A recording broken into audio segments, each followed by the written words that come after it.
How has Ottawa County's communication and engagement strategy evolved since the start of the pandemic?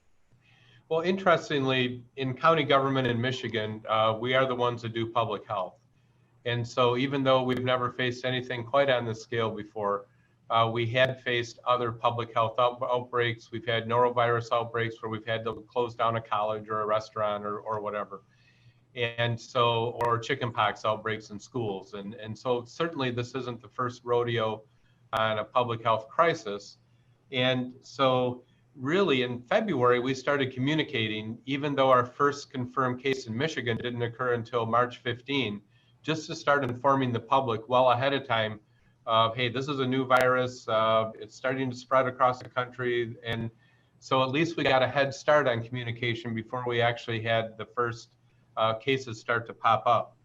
And then I think as kind of a philosophy, we fully adopted the CDC's emergency risk communication principles. So be first, be right, be credible, express empathy, promote action, and show respect. That was kind of the guiding principles of our communications approach.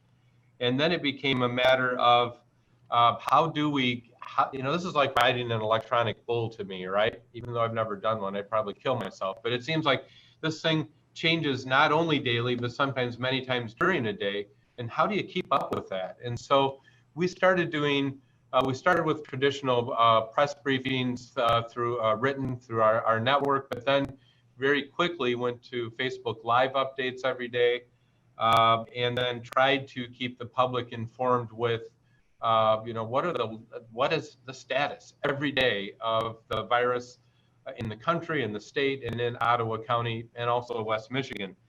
Also, right away, we realized we had to reach diverse audiences. So Ottawa County has a very significant Hispanic population, and we noted that it was hitting this population much harder, 30% more than the Caucasian population. And in West Michigan, so Kent County has a more significant African American population, it was even a higher impact.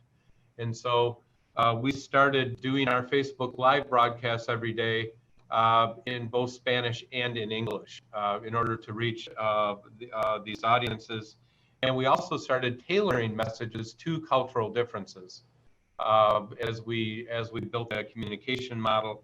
And that was extraordinarily well received by the Hispanic community.